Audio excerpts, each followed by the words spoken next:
Entonces el tema que tenemos es estructura de lípidos.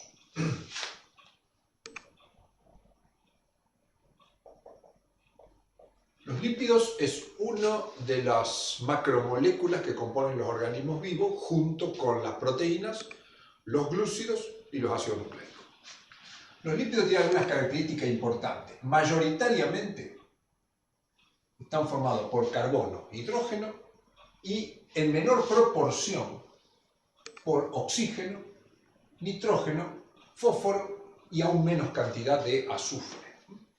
Que la mayor parte es esto. Al tener mucho carbono e hidrógeno y poco de los otros elementos, los lípidos tienen una característica física muy importante, que son hidrofóbicos. Justamente, no tienen afinidad por el agua porque no pueden establecer puentes de hidrógeno con el agua, porque tienen poco de los 2 o 3 elementos que son capaces de interaccionar con el agua. El carbono y el hidrógeno tienen muy baja fuerza de interacción. Eso lo hace hidrofóbico. Hidrofóbico quiere decir poco soluble en agua, no insolubles. O sea, siempre algo se solubiliza, pero muy poca proporción. Eso, al ser hidrofóbicos, en general los lípidos son inmiscibles.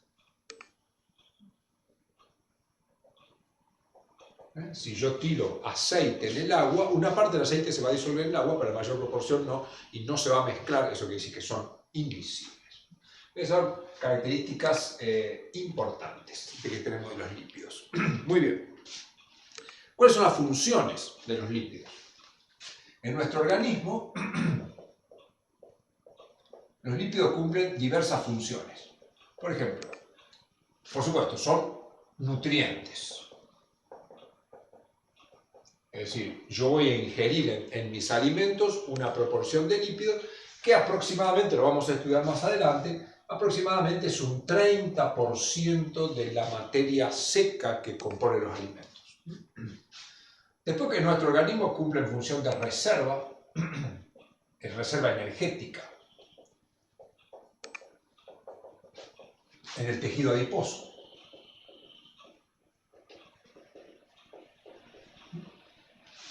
Tiene función estructural en las membranas.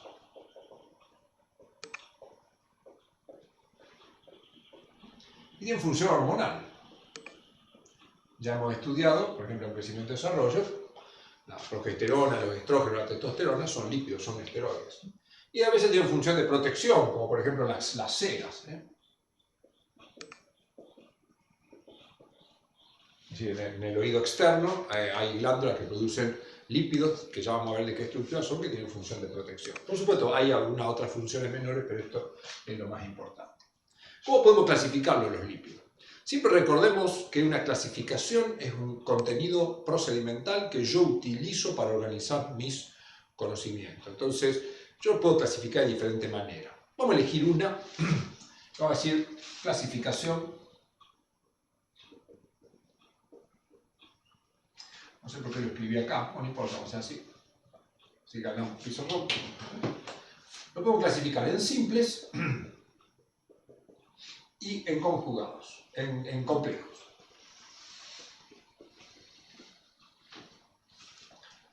Algunos libros lo clasifican de una manera, yo en mi libro lo clasifico de otra, y acá lo voy a clasificar de otra, justamente para ver que no me tengo por qué aferrar a una clasificación. Entonces, acá en el curso de 15 minutos decidimos que definimos un lípido simple como aquel que está formado por carbono, hidrógeno y oxígeno. Es un lípido simple. Y un lípido complejo es aquel que, además del carbono, el hidrógeno y el oxígeno, tiene otras cosas. Por ejemplo, fósforo. También puede tener azufre, nitrógeno. Pero en mi libro, si uno va y busca, va a encontrar que los lípidos simples son aquellos que no son saponificables y los complejos los que son saponificables. Entonces, la clasificación que tiene, la clasificación me permite ordenarlo y saber algo general de los lípidos. Entonces, dentro de los lípidos simples, ¿qué tenemos? Y tenemos los ácidos grasos,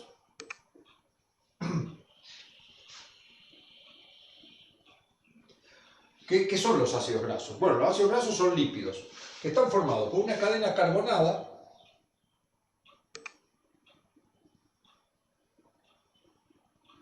es decir, átomo de carbono unido a una continuación de otro, y un grupo carboxilo.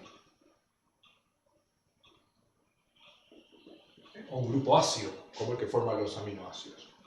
Estos ácidos grasos yo los puedo clasificar en dos grupos. Los saturados, donde los carbonos se unen todos entre sí por enlace simple, y los insaturados,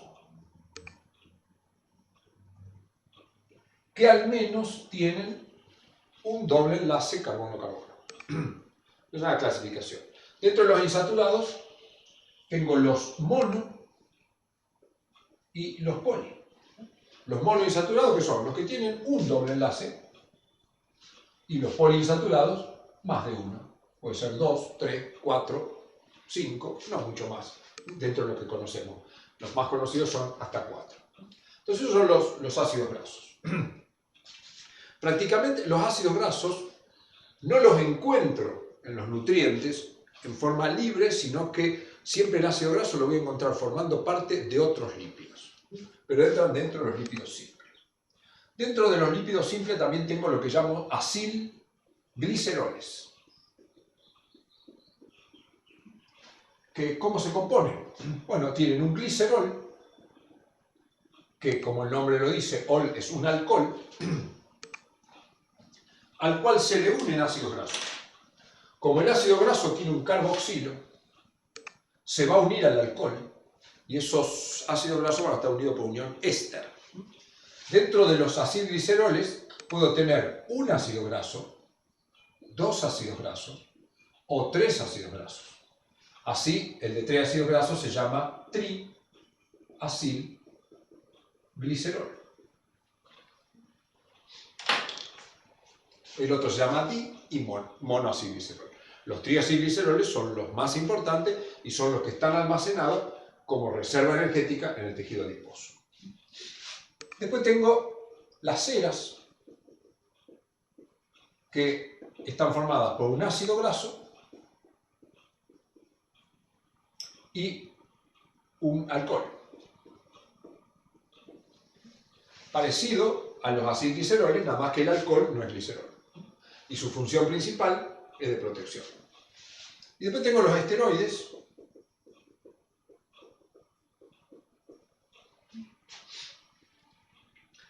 dentro de los cuales básicamente el más conocido es el colesterol,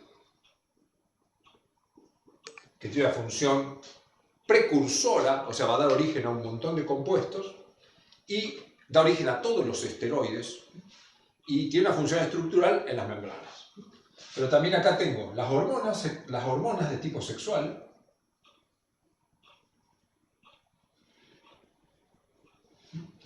tengo los ácidos biliares, que son esteroides producidos por el hígado, que participan en el proceso de la digestión, y tengo un derivado, en realidad, de los esteroides, que es la vitamina D. La vitamina D, en realidad, no es un esteroide, es un derivado. Pero lo vamos a poner acá porque se acostumbra. No son los esteroides. Entonces, todos estos son lípidos simples. Tienen todas las propiedades de los lípidos, cada uno cumple funciones en particular. Vamos a los lípidos complejos. Dentro de los lípidos complejos tenemos los fosfoacilgliceroles. El nombre es largo. Fosfo tiene fósforo, acil tiene ácido graso, glicerol tiene glicerol. El mismo alcohol que habíamos dicho de esa manera. ¿Cómo están compuestos? Están compuestos con glicerol, dos ácidos grasos, que ya sabemos que se unen por el carboxilo con el oxidrilo, forma un éster, y tiene fósforo. En realidad, el fósforo en nuestro organismo está al estado de fosfato, está con oxígeno, tiene carga. Decimos fósforo, pero en realidad es fosfato. Y estos fosfoacilgliceroles suelen tener otra sustancia que es, en general, lo llamamos un aminoalcohol. Un aminoalcohol. Amino tiene carga positiva, el fosfato tiene carga negativa, o sea que estos fosfoacilgliceroles son moléculas que tienen una zona con mucha carga, que por lo tanto es hidrofílica, y otra zona con mucho carbono e hidrógeno, como el ácido graso, que dijimos que tiene cadenas carbonadas, que es hidrofóbica. Por lo tanto, estos lípidos tienen dos regiones, una hidrofílica, una hidrofóbica, son estructuras anfipáticas y, como ya sabemos, forman la bicapa lipídica. No fue fácil disolverles. Muy bien, después tengo los esfingolípidos.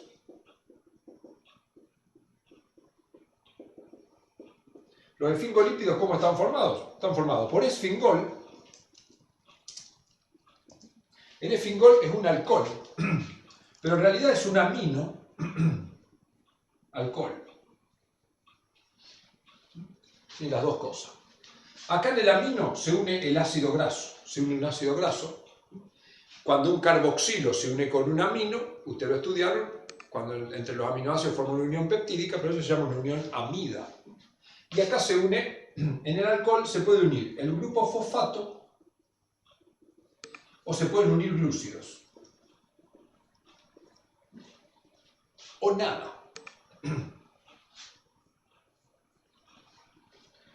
Si yo tengo un esfingolípido formado por esfingol, siempre el ácido graso está. Lo que va a cambiar es de acuerdo a qué es lo que tengo. En vez de una X pongamos nada. Si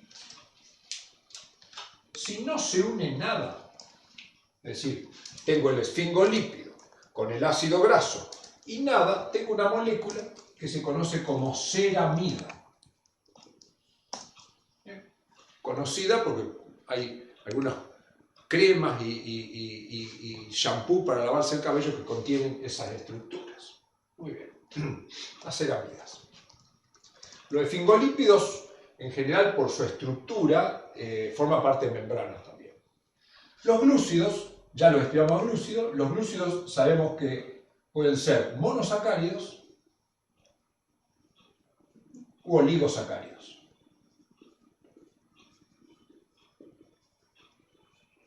Los que se unen acá, porque por supuesto los glúcidos pueden ser mono, di, poli o todo lo que queremos. Cuando el esfingolípido tiene un monosacárido, ese esfingolípido lleva el nombre de cerebrósido. Mientras que si tiene un oligosacárido, se llama gangliósido. Son estructuras de membrana y habitualmente se encuentran en la capa externa de la membrana plasmática. Y si tiene fosfato, a su vez, pueden tener también unido un aminoalcohol. El aminoalcohol más común es la colina, que ustedes lo conocen por la acetilcolina, que va a estar formando acá, por supuesto, solo la parte de la colina. Cuando yo tengo un esfingolípido que está formado por esfingol, unido al ácido graso y unido al fosfato con un aminoalcohol, tengo una esfingomielina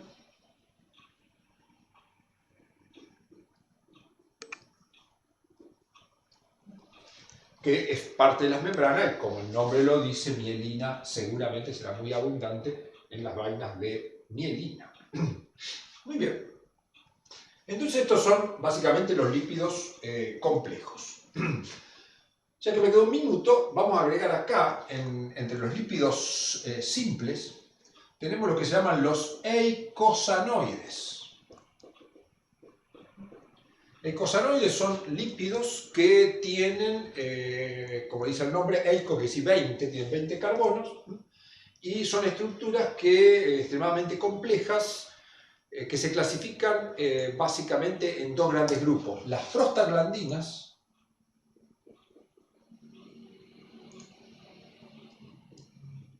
tres grupos: prostaglandinas, leucotrienos y tromboxanos.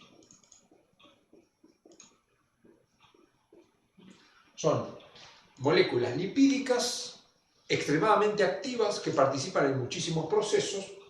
Por ejemplo, los tromboxanos son importantes en los procesos de coagulación y la prostaglandina participan en una gran cantidad de procesos que a su vez son regulados por la acción hormonal. Dentro de los gangliósidos tenemos, por ejemplo, las determinantes antigénicas del glóbulo rojo que permiten clasificarlo como A, B o 0. Bueno, muy bien, justo se cumplieron los 15 minutos, así que terminamos el primer tema. Vamos a ver si hay alguna pregunta, seguramente que sí.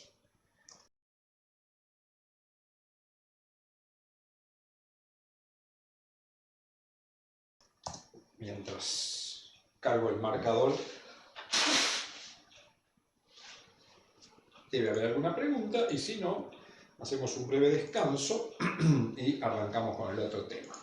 Pero dudo que Pilar no tenga una pregunta para hacerme. Dudo, salvo que se haya levantado mal.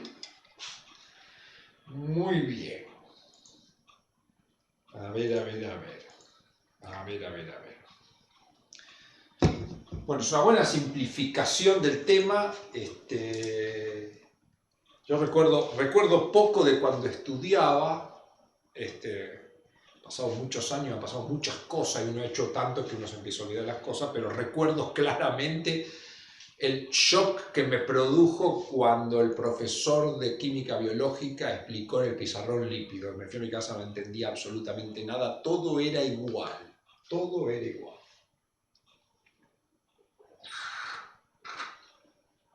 Muy bien, vamos a cargar el marcador.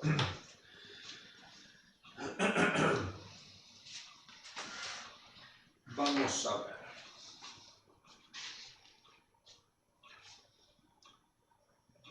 Fíjense que interesante es que uno dice los lípidos tienen función estructural en la membrana, ¿no es cierto?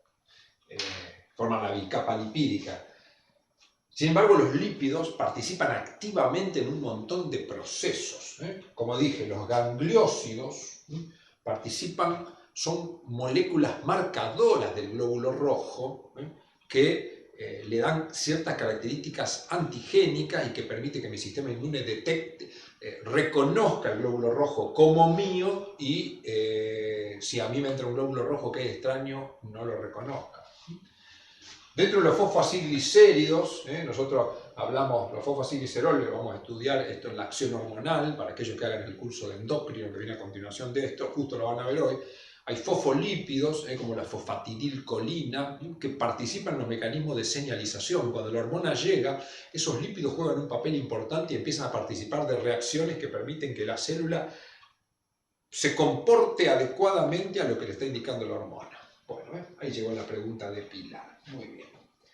Pilar, muy bien. Dice, ¿puede por favor explicar la saponificación? Cierto, ayer me la había preguntado y yo le dije, pregúntemela hoy. Perfecto. Me había olvidado eso. Bien. Como yo le decía en mi libro, lo hice a propósito a esto, porque muchas veces el alumno dice, en su libro está esta clasificación, en el blanco hay otra, en internet encontré otra, ¿cuál está bien? Las clasificaciones siempre están bien, ¿no es cierto? Es un ejemplo. Supónganse que yo tuviera 5... después le explico la saponificación, pero esto es importante para concientizar. Lamentablemente no todos los docentes conocen esto y a las clasificaciones las transforman muchas veces en contenidos conceptuales. Y es un error, es como que si yo fuera a rendir y el profesor me diga resuma lípidos y yo se lo resumí en 10 palabras, el profesor me diga no, está mal porque son 11. Resumir es un contenido procedimental, es algo que yo tengo que incorporar a mis conocimientos, a mis contenidos, pero no es un concepto, es un procedimiento que me permite a mí elaborar los conceptos. Supongo que yo tengo estas cosas y digo, bueno, vamos a clasificarlos. Entonces, cuando yo voy a clasificar algo, ¿qué hago? Establezco un criterio. Digo, bueno, en la mano izquierda voy a dejar los marcadores y en la mano derecha lo que no es. Entonces, esta sería la clasificación, ¿no es cierto? Entonces ahí uno dice, bueno, clasifiqué las cosas, Ah, sí, las clasificaste, sí, ¿cómo las clasifiqué? Bueno, las clasifiqué por su función. Lo que era marcador lo dejé en un lado, lo que no es marcador lo dejé en el otro. Pero alguien puede decir, no, yo lo voy a clasificar a otro criterio, voy a poner en la mano derecha lo que es negro y en la mano izquierda lo que no lo es. Y entonces la clasificación me queda así. Y uno dice, ¿y cuál está bien? Porque no es lo mismo una clasificación que la otra. Las dos están bien. Lo que pasa es que hice una clasificación utilizando otro criterio. Pero podría venir otro y decir, no, yo voy a poner en la mano izquierda lo que es de plástico, en la mano derecha lo que no lo es. Entonces pongo así y me queda así.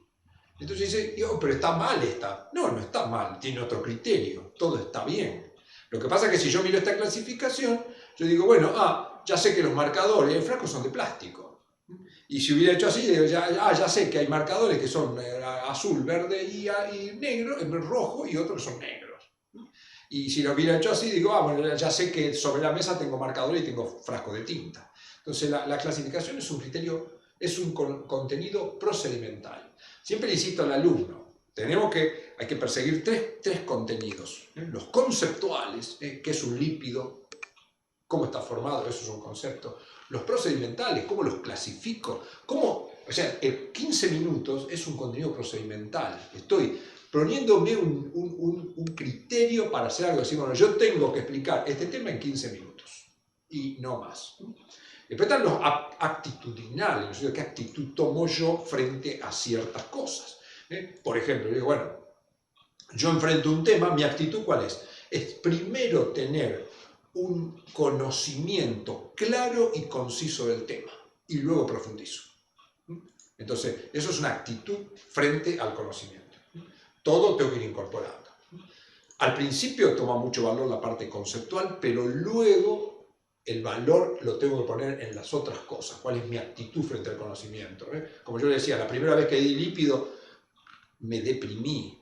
La primera vez que vi metabolismo me quería volver a mi casa y dejar la carrera porque no voy a poder aprender.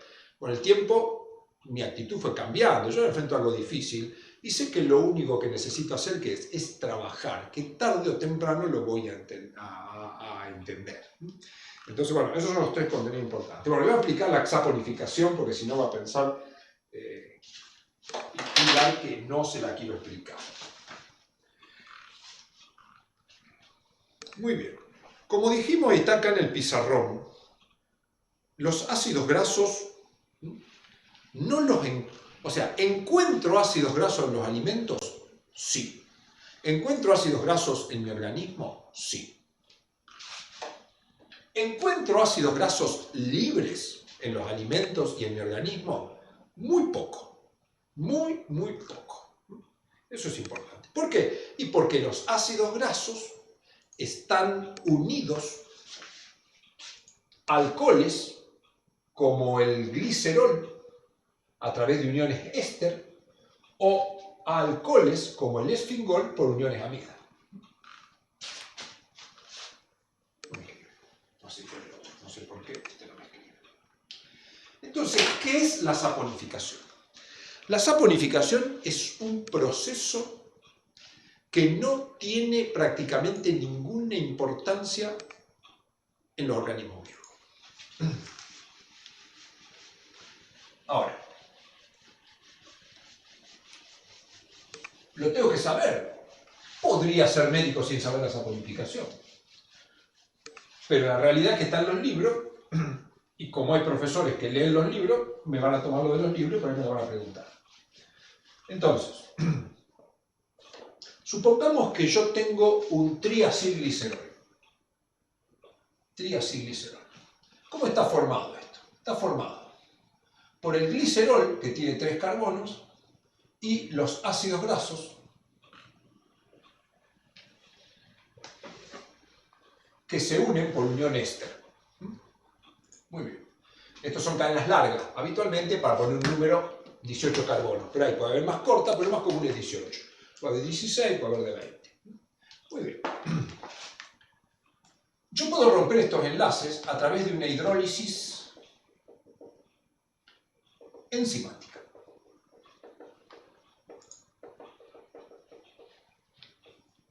Una hidrólisis enzimática. En nuestro organismo, cuando en el aparato digestivo, básicamente esta hidrólisis se hace básicamente por dos enzimas. La lipasa pancreática,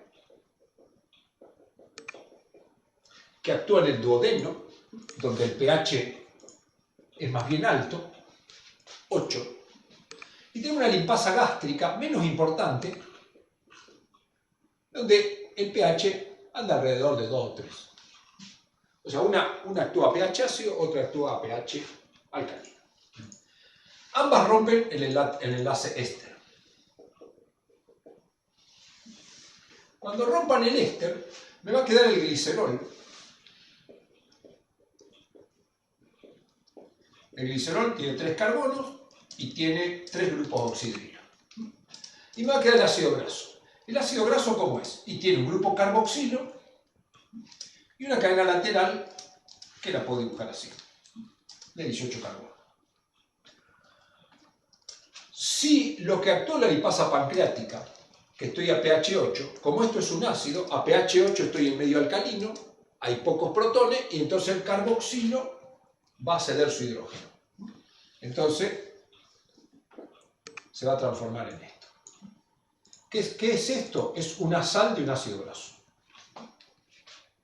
Eso ocurriría si estoy a pH 8.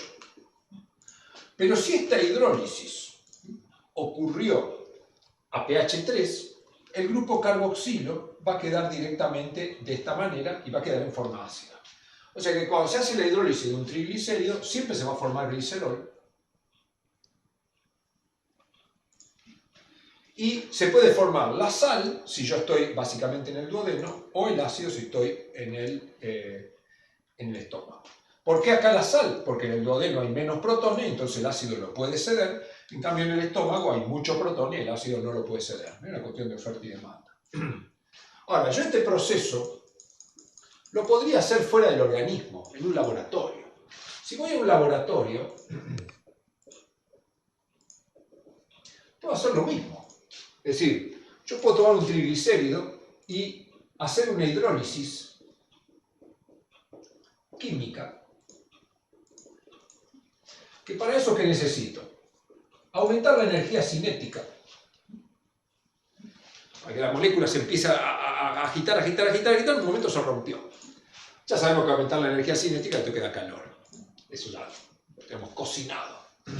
Muy bien. Ahora, esta hidrólisis química yo la podría hacer a un pH bajo o un pH alto. Es decir, poner un ácido para que haya muchos protones o poner una base para que no lo haya. Si yo la hidrólisis le di calor, con lo cual rompí el enlace éster, pero el pH era bajo, ¿el producto cuál va a ser? Va a ser glicerol más ácidos al estado de ácido, porque si el pH es ácido, el carboxilo no puede salir a vender sus protones porque hay muchos protones. Es una cuestión que yo siempre digo, una cuestión de oferta y demanda lo del carboxilo. En un medio ácido el carboxilo se queda con el protón, porque sabe que si lo entrega no vale nada el protón porque hay muchos, como si uno dijera cualquier producto que va a comprar. Si el pH es alto, el producto que se va a formar es glicerol más la sal. Es lo mismo que pasó acá. Bueno, este proceso de romper un enlace éster con calor y en medio alcalino se llama saponificación. O sea, la saponificación es una hidrólisis química alcalina de los triglicéridos, donde se forma este compuesto, que también se formaba acá, que esto va a ir acompañado obviamente de contraiones. El más común es el sodio, pero también puede ser el potasio. ¿Y esto qué es? Dijimos una sal de un ácido graso. Las sales de los ácidos grasos en el idioma popular se llama jabón. O sea, un jabón, ¿qué es? Es una sal de un ácido graso. Entonces, la saponificación, ¿qué es? Es la rotura de un enlace éster en medio alcalino con calor que genera como producto jabón. Y ahí viene el nombre de saponificación. Muy bien. O sea que también en el intestino ocurre la saponificación. Pero ¿cuál es la diferencia? En el intestino ocurre a baja temperatura. ¿Por qué? Y uno dice, ¿por qué ocurre a baja temperatura? Y bueno, ahí hay enzimas que bajan la energía de activación y requieren menos energía. Menos energía cinética. O sea, lo rompo por haber bajado la energía de activación y no por haber aumentado la energía cinética. O sea, yo para romper un enlace tengo que lograr, lo puedo romper subiendo la energía cinética o bajando la energía de activación. Entonces, acá lo hice aumentando la energía cinética, acá lo hice bajando la energía de activación. Bien, Jamín. No, perdón, Jamín. Esta es la pregunta de Pilar. Lucía pregunta, ¿los ácidos grasos saturados por su estructura a temperatura ambiente serían todos sólidos? No todos, porque depende, por ejemplo, hay ácidos grasos saturados como el ácido acético, que es líquido. Entonces uno dice, ¿cómo es esto entonces? ¿Cómo es esto entonces? A ver qué hora es.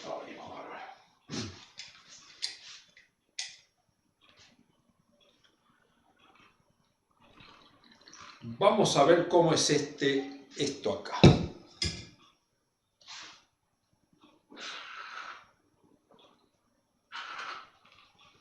Bien. Entonces,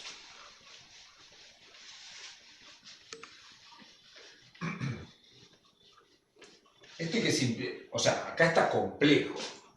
Lo entiendo. Después, si a mí me preguntan en un examen qué es la saponificación, tendré que tener la versión segura, concisa, organizada. Pero acá esto es el tema. Estudiar saponificación solo y no relacionado a hidrólisis, a las enzimas, en medio como que es un tema que no sé para qué me sirve. Pues muy bien. La pregunta de Lucía es si los saturados son líquidos o sólidos a temperatura ambiente. Entonces acá vamos a aprovechar a juntar conceptos de fuerzas intermoleculares como las fuerzas de London, un poco de termodinámica, la energía cinética, el calor, esas cosas que estudiamos y la estructura de los lípidos. Vamos a dibujar un ácido graso saturado y un ácido graso monoinsaturado. Como ácido graso saturado,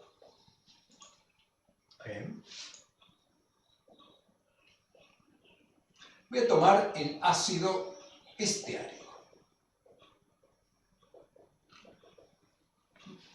Los nombres de los ácidos grasos son bastante difíciles de recordar y uno dice, bueno, en principio no me interesa el nombre, lo que me interesa es el concepto. Yo sé que el ácido graso saturado está formado por una cadena, por un grupo carboxilo, y el ácido graso, el esteárico, es 18,0 delta, quiere decir que tiene 18 carbonos y ningún doble enlace. Entonces este sería el 1, 2, 3, 4, 5, 6, 7, 8, 9, 10, 11, 12, 13, 14, 15, 16, 17, 18. Pero lo voy a simplificar. Lo voy a dibujar así. ¿No es cierto? De esa manera. Por acá voy a dibujar un ácido graso mono insaturado como el ácido oleico,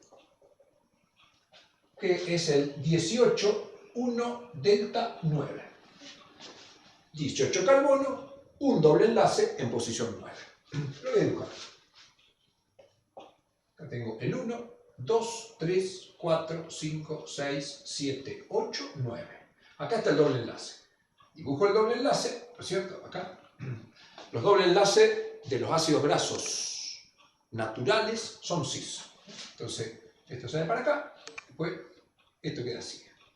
Sería el 10, 11, 12, 13, 14, 15, 16, 17, 18. Una característica, acá está relativamente mal dibujado, pero una característica es los ácidos grasos en posición cis. Acá esto lo habría que dibujarlo tridimensionalmente para verlo adecuadamente. Pero los doble enlaces en posición cis producen un ángulo en la molécula. Eso es importante tener presente. Por lo tanto, si yo dibujara este ácido graso, tendría este formato. Muy bien. El punto de fusión, ¿qué es? Es la temperatura a la cual una sustancia pasa de sólida a líquida. Para que una sustancia esté sólida, las moléculas tienen que estar juntas. Ahora, ¿las moléculas por qué se juntan? Como estas son estructuras que solo están formadas por carbono e hidrógeno, las fuerzas que van a mantener, cuando yo tenga, acá lo voy a hacer más chiquitito, pero si yo tengo varios ácidos grasos de estos ácidos grasos, como son estructuras hidrofóbicas, se van a mantener unidas por fuerzas de London. Las fuerzas de London eran lo que llamamos dipolo instantáneo, dipolo inducido. Esas fuerzas de London son fuerzas que se establecen entre las zonas hidrofóbicas y los carbonos hidrógenos y que actúan ligando a la molécula. Y así va a estar en estado sólido. Si yo lo quiero pasar a estado líquido, ¿qué tendría que lograr? Tendría que lograr que las moléculas se separen y para ello tendría que vencer las fuerzas de London. ¿No es cierto? ¿Eso cómo lo logro? Y eso lo logro aumentando la energía cinética. O sea, yo tengo algo que está pegado, entonces voy aumentando la energía cinética y en un momento determinado se suelta. ¿Por qué? Bueno, porque ya está vibrando acá y cuando la velocidad es suficientemente grande se escapó. Entonces, este pasaje yo lo voy a lograr con aumento de energía cinética y para eso tengo que dar calor. Para poder dar calor a algo, la temperatura de ese sistema tiene que ser menor que la temperatura ambiente. Entonces ahí se logra. Es decir, la temperatura ambiente tiene que ser más alta, entonces el calor va a ingresar. Entonces, cuando yo lo tengo sólido, una sustancia está sólida cuando está debajo de su temperatura de fusión. Entonces, si la temperatura ambiente, normalmente ¿qué ocurre? Estas sustancias, las fuerzas de London, determinan que la temperatura de fusión sea más grande que la temperatura ambiente. O sea, son lo suficientemente grandes las fuerzas para que este proceso de rotura de las fuerzas no ocurra a temperatura ambiente, porque la temperatura necesaria que yo tendría que tener en el ambiente para que ingrese calor tendría que ser más grande que la temperatura de fusión. Entonces, por eso, si los ácidos grasos son saturados, en general tienen temperaturas de fusión más grandes, porque las fuerzas que actúan tienen una temperatura de fusión más grande que aquellos, porque las fuerzas que actúan son un poco más grandes. Si yo analizara aquello, nosotros ya sabemos conceptualmente que los ácidos grasos insaturados tienen temperatura de fusión más baja. La explicación es sencilla. Si yo pongo dos ácidos grasos, uno a continuación de otro, lo voy a dibujar el proceso así. Como los ácidos grasos son angulados, la zona en la que se puede producir la interacción por fuerza de London es más pequeña. Por lo tanto, uno piensa, si yo esto acá lo quiero pasar al estado líquido, es decir, lograr que estas moléculas se alejen entre sí, las fuerzas de London que tengo que vencer son más pequeñas que las que tuve que vencer acá. Entonces, si yo tengo que vencer fuerzas más pequeñas, esto me está indicando que la temperatura de fusión de estos son más pequeñas. Entonces, por eso es que, en general, para los ácidos grasos insaturados, esa angulación hace que su temperatura de fusión sea más baja, y al ser la temperatura de fusión más baja, normalmente la temperatura ambiente es más grande que ella, y como la temperatura ambiente es más grande, el calor entra al sistema, y al calor entrar al sistema pasa a estado líquido, y por eso voy al supermercado y aquellas cosas que tienen ácido graso insaturado están líquidas. En cambio esta, como este valor es más grande, porque las fuerzas son más grandes, normalmente la temperatura de fusión es más pequeña, y como la temperatura de fusión es más grande, entonces en general el calor no puede ingresar del medio ambiente porque tengo esta relación. Entonces no lo logro. Lo único, sí podría lograr esto si yo aumento la temperatura ambiente. Por ejemplo, agarro un trozo de manteca, lo pongo en una sartén, se funde y dice, ¿vio que se transformó en líquido? Sí, pero aumenté la temperatura ambiente. La pregunta de Lucía era, ¿todos los saturados son sólidos? No, porque si yo tengo, por ejemplo, yo tuviera ácidos grasos saturados, pero que fueran más cortitos, las fuerzas de atracción, estos serían ácidos grasos de cadena corta. Los ácidos grasos como el esteárico, el propanoico, el butanoico, el pentanoico, son todos ácidos grasos, creo que hasta el cáprico, caprílico, que son cerca de 10, son líquidos. Me dice, ¿por qué son líquidos? Y bueno, porque fíjense, si yo esto lo acorto, cada vez son más chicas las fuerzas de London, y al ser cada vez más chicas las fuerzas de London, también va siendo cada vez más pequeño el punto de fusión, y entonces al ser más pequeño el punto de fusión va a llegar un momento que la temperatura ambiente es más grande que el punto de fusión, y entonces el ácido graso encuentra en estado líquido. Entonces la pregunta era, ¿todos los ácidos saturados son sólidos? No, depende de lo saturado, depende del largo de cadena. Cuanto más larga es la cadena, más alto el punto de fusión, porque más grandes son las fuerzas de London, y por lo tanto, al ser más alto el punto de fusión, estoy más lejos de la temperatura ambiente, nunca va a poder fluir calor hacia allá. Si acorto la cadena, el punto de fusión baja, y cuando el punto de fusión se hace más bajo que la temperatura ambiente, el calor puede fluir hacia acá. En realidad va a estar a una temperatura, el calor fluye hacia acá, pero como fundía esta temperatura, la pasa a estado líquido. Esa es la cuestión. Bueno, muy bien, Lucía, no es sencillo, pero no olvidemos el concepto. El concepto es que cuanto más carbono tengo, más alto el punto de fusión, más chance de ser sólido. Cuanto menos carbono tengo, menor el punto de fusión, más chance de ser líquido. Cuanto más doble enlace tengo, menos fuerzas de London y por lo tanto más bajo el punto de fusión y más chance de líquidos. Esa es la cuestión. Muy bien, Jazmín pregunta, ¿podría explicar la emulsión de los ácidos grasos?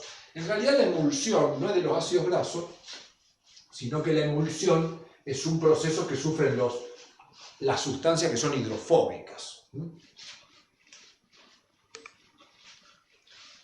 ¿Qué es la emulsión?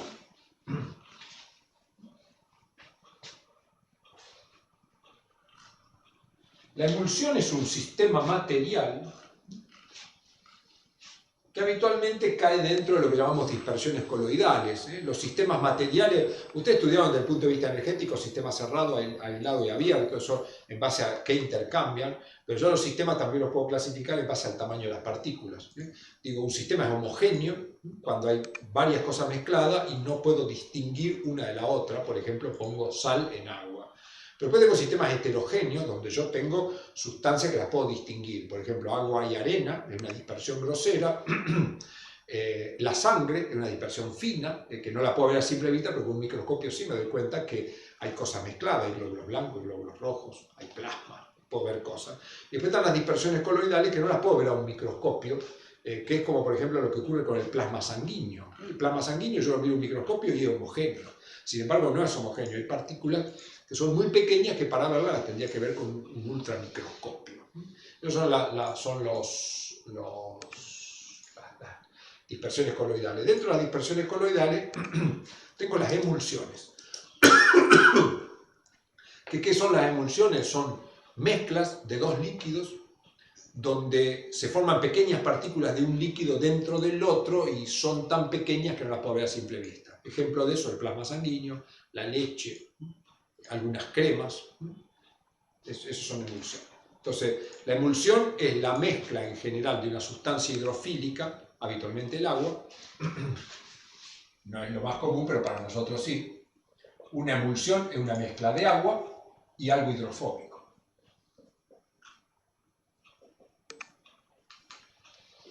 De manera tal que se forma un sistema donde tengo agua y tengo pequeñas gotitas de estas cosas hidrofóbicas, pero tan pequeñas que no las puedo ver ni siquiera con un microscopio. Eso sería una emulsión. Ahora, ¿y esto qué tiene que ver? ¿Qué tiene que ver?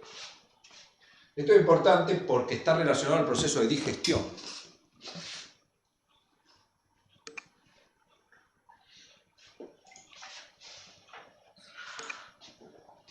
Relacionado al proceso de digestión.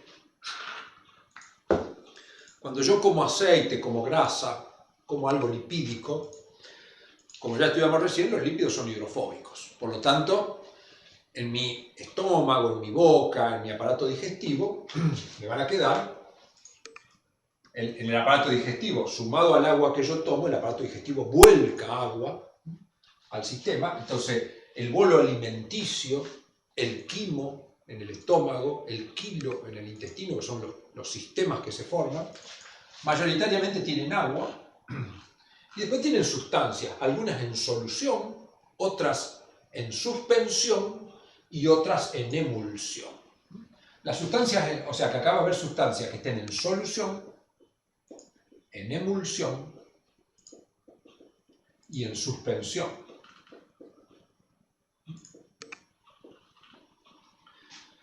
¿Qué es una sustancia en solución? Bueno, aquella que se mezcló de tal manera que yo no puedo distinguir una de la otra.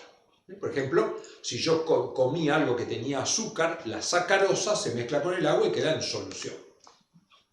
La ventaja de que algo esté en solución es que puede ser atacado por las enzimas.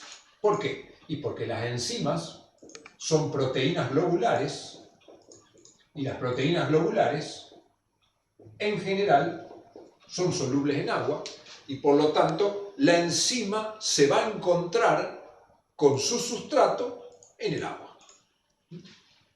¿Qué pasa con las cosas que están en suspensión? Como podría ocurrir con los lípidos. Si yo como un trozo de manteca, ese trozo de manteca va a quedar como una partícula en suspensión que hasta la voy a ver a simple vista, aun cuando la masticación sea buena. Entonces, ¿qué va a ocurrir? Si esto es el agua, donde está la enzima esperando a su sustrato, acá va a estar el trozo de grasa, y la enzima no se lo va a poder comer, porque para que se lo pueda comer, ambos tienen que estar en solución. Y si no están en solución, están lo más cercano posible a la solución. Entonces, lo que ocurre en nuestro organismo es que las sustancias en suspensión, como podría ser una grasa, o inclusive una proteína no soluble, como podría ser el colágeno, por ejemplo, o la miosina y actina son insolubles en agua. Entonces, todas las sustancias que están en suspensión, yo las tengo que transformar en una emulsión o en una solución.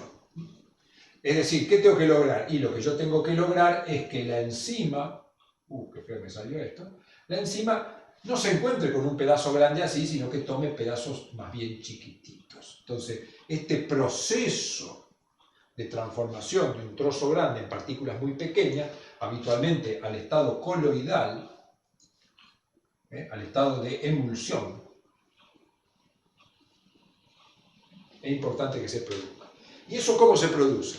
Se produce, yo lo podría producir con aumento de energía cinética, pero en nuestro organismo la temperatura es constante. Yo no puedo en el estómago o en el intestino aumentar la temperatura a 70 grados porque me va a matar. Entonces yo esto lo logro a través de sustancias que permiten este pasaje, que son los ácidos biliares, que mencionamos hoy. Los ácidos biliares, ¿qué son? Los ácidos biliares son esteroides, lo vimos hoy, que tienen una parte hidrofóbica y una cabecita hidrofílica. Entonces, ¿cómo actúan los ácidos biliares en el proceso de emulsión? Si este es un trozo grande de grasa, y acá afuera hay agua, el agua no puede interactuar con el lípido, porque como dijimos tiene poco oxígeno, poco nitrógeno, no hay forma de interacción, entonces el lípido queda como lípido. Si yo a esto le agrego un ácido biliar, ¿qué va a ocurrir? El ácido biliar se va a ir incrustando su parte hidrofóbica dentro del lípido, porque ahí va a haber fuerza de atracción, ¿no es cierto? Cuando el ácido biliar se incrusta en el lípido, va a ir rompiendo las fuerzas de London que mantienen al lípido unido entre sí. Y entonces va a ir separando el lípido, entonces esto va a ir formando gotitas cada vez más pequeñas. Y cada vez que se le incrusten más ácidos biliares, voy a ir rompiendo cada vez más y voy a ir obteniendo cada vez gotitas más pequeñas, que a su vez, como tienen los ácidos biliares clavados, se rodean de carga negativa, pero como esto acá tiene un carboxilo, tiene carbono e hidrógeno, puede empezar a interactuar con el agua a través de puente de hidrógeno. Y entonces cada una de estas pequeñas ahora gotitas de lípidos tienen carga negativa, con lo cual se repelen uno de la otra y no se pueden volver a juntar, y aparte se unen al agua.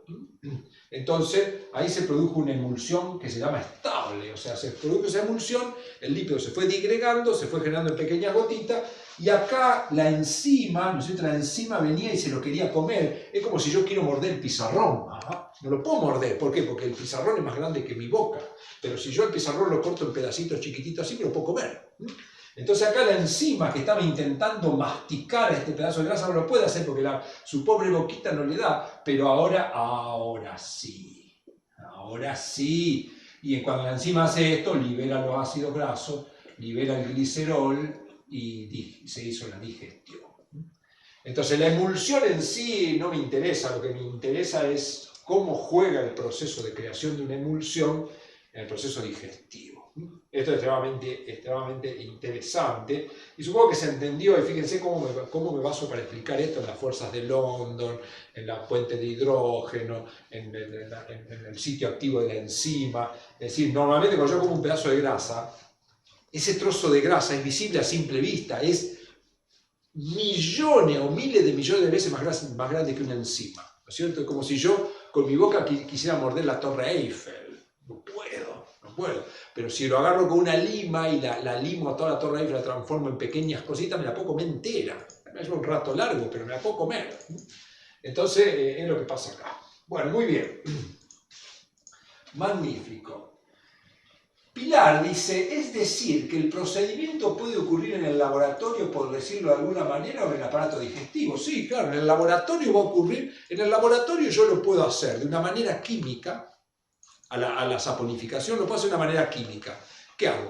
Le pongo ácido y le pongo calor. ¿Cuál va a ser el producto ahí?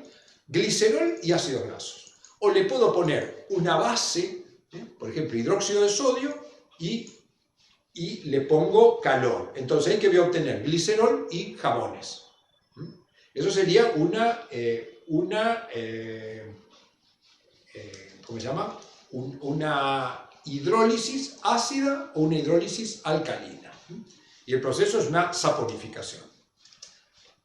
En el aparato digestivo yo no puedo hacer ninguna de esas dos porque ahí necesito un aumento de temperatura, ¿no es cierto? Entonces no lo puedo hacer, entonces ahí lo hago con enzimas. Si lo hago en el estómago va a ser una hidrólisis enzimática ácida, el producto va a ser ácidos grasos, pero si lo hago en el intestino va a ser una hidrólisis enzimática alcalina, el producto va a ser carbones. Ahí estamos. Muy bien.